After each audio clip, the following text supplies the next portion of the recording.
So we're sitting there, and then all of a sudden, one of the girls that's sitting over with Slash comes over and goes, you guys look like nice guys. And we're like, oh yeah, we're nice guys. I mean, we're in a friggin' band. We don't have probably $20 between the three of us, But you're nice. and we're you're on that street level when you're playing in a band, and we're not getting paid playing these places, Mm. so but she goes, oh, you look like nice guys. If I give you $20, will you take care of our friend? And is a girl in the booth with them, and she's like nodding out. She's out. Mm. And I'm like, well, hell, $20, we can go get back then $5.99 a 12 pack of Coors Light. We could get like two of those and still have a couple extra bucks to get some shots or whatever. We're thinking that, hey, You're we rich. scored. Yeah, we're rich. And I guess we just carry this girl with us. I mean, what do you do at that point? And they're like, we want to party with Slash, and I can't blame them, And so they hand us this girl. We've got this guy, Steve Henderson was his name. This was a guy that we were kind of looking at to be a singer, and he had like it's like, I call it blonde, but it's really like a dirty blonde, kind of with a little bit of a blonde streak, kind of you Mm. see on the sides, but I guess you would say it was brown. But I'm looking at him thinking, one trip to the salon, bro, and you're gonna be the blonde front man, you know? Yeah. So we'll continue from there. So we got Steve. We take these girls back to his place. We the whole time the girls are saying, "Oh, we live with Ron," and I'm like, it's just not even registering. One, because I'm not interested in them, but it's turns out the girls all live with Ron Jeremy, Okay. and thankfully he didn't have anything to do with them. It was kind of like, just they crashed at our place and then said, if you give us a ride home, we'll buy you breakfast. And like, okay, well, yeah, we'll take breakfast because we're Yeah. we're penniless. Right, right. And so we drive them back to Ron Jeremy's place. Steve had stayed in his apartment. We lived out in the valley. So Steve is back at his place, and we left the passed out girl with him. So, long story short, we go about a week or 2 weeks later. A friend of mine says, hey, let's go to this little dive go-go bar in the valley. It's got like $5 pitchers or something like that. I'm thinking, well, we got $10. We can have a couple beers. So we go into this establishment, to put it lightly. And I see a girl on stage, and she's dancing, and I don't, and she goes, hi, Brad, and like lights up. It was the passed out girl that apparently maybe wasn't passed out, or or she was semi-conscious while we were, partying, or whatever. But it was just the weirdest thing, because She was alive. That was nice. she was alive, and I knew she'd be alive because we left her with Steve. And Sure. Steve was, he wasn't really a rock and roller. We were just trying to potentially recruit him into the rock and roll. He was an extra in films, and the girl that had hooked me up with him was an extra. I actually, one night, had family in town, and we got some of those free tickets to go see a sitcom or whatever. And we go, and it was Night Court, and Okay. they had a court scene with these prostitutes coming, and this one prostitute with gigantic bazooms had these feather like a brassiere on, and I look and go, that's Danya. Mm. And she's like, Brad.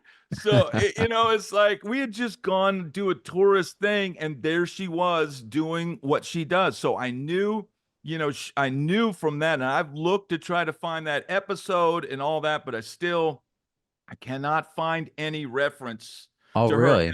And then shortly after that, she got angry with me, and tiptoed off into the sunset.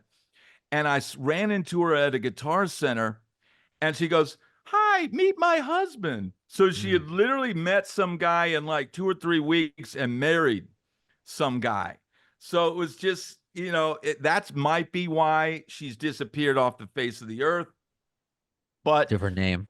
different name. But, I guess, it's hard to know exact times, but it was shortly after that. Maybe it was 6 months, maybe it was a year. And I had cable TV. I turn it on. I'm working a job, but I'm still playing in a band. And I see the November Rain video come on. And then I'm watching and I see the guy jumping through the cake is Steve Henderson, the guy that we were trying to maybe get in the band. And I literally was like, picked up the phone and immediately go, dude, dude, I just saw you on TV. I mean, that's everything back then was dude, dude, and he's like, yeah, man.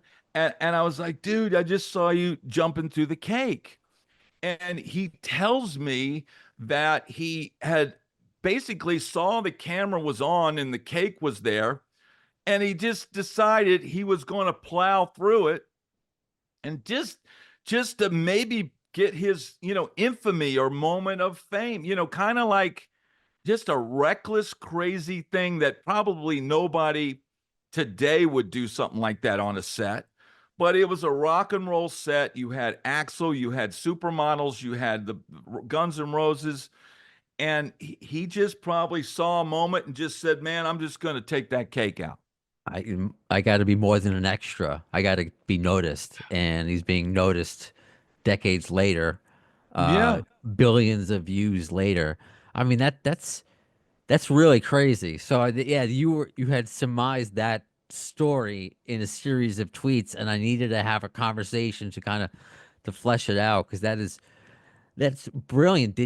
Was there any? I mean, obviously this is so long ago.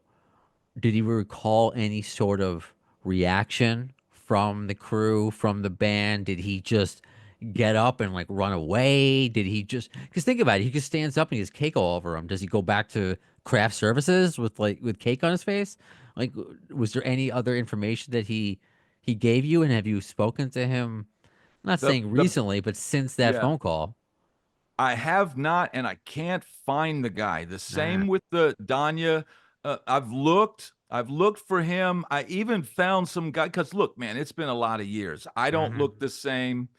People, I'm shocked at some of how of us old guys are looking these days. But Well, let's just say with that, your hair is real, by the way, it, if it anyone is questions it that. is real. So trolls. It just is what it is. It just Uh, there is a box of color in it. I'll be honest about that. yeah, but you still got the hair, bro. Good for I you. and Good for I'm you. gonna grow it out. I'm gonna grow it out and start rocking again. I think that's the next step. I encourage that. So yeah, I mean it's so many years, and I left off kind of with a teaser of the last episode I did. I mean, you hope the guy is still alive. I don't want it to be that Yeah, morbid, yeah, but that's just Steve Henderson.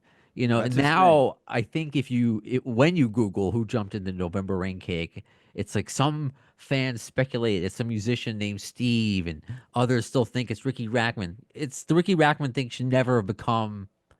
I No, mean, that's just like whatever. And it's funny how Ricky has said that he gets asked that still all the yeah, time. That's just lazy work. Come on. it doesn't even look like him. No, no, it You know doesn't. this. Ricky had that thick. You talk about your hair. Ricky, when Yeah, his hair was long, it yeah, it was was really thick. thick. Yeah. Yeah, right This on. guy, Steve, had really straight hair, and like I said, I called it blonde, but it's really just like a blonde, light and streak that kind of went down both sides, and then what you would call sandy or dirty blonde, straight. And he really kind of had sort of a higher forehead, a longer face, and he was a tall, thin guy. He had all the things for me. Just I go, this guy's got a good look. He's got good hair. If he could just sing, it would have literally been. He would have just been in my band, and maybe he wouldn't have been in the Guns N' Roses video. So he couldn't sing, obviously, is why that didn't work. He Or he could sing, but we were looking for somebody with, I wanted David Lee Roth meets James Brown. ooh, I okay. wanted somebody soulful that had some, oomph to it and could sing some runs and some stuff like that. Well, Um, well, there's got to be because I'm lucky enough to have done this podcast for a while. I know you've been doing your page for a while either, and it's very cool, especially when we talk about the Sunset Strip in the '80s and how you're passing out flyers. Now we get fans very differently, online. We yeah, have our bases, and I wouldn't know specifically anyone more than you who was there during that time. But you would hope we keep getting that name out there, Steve Henderson, to give him his. They say give him his flowers. That's the yeah, phrase, but give him his yeah, cake. Give him his cake. yeah, yeah, That's it. Should be the household name. We should be celebrating Steve Henderson Day or something every November yeah. 20th or whatever. Maybe by doing this, we'll find him. And that's kind of my hopes.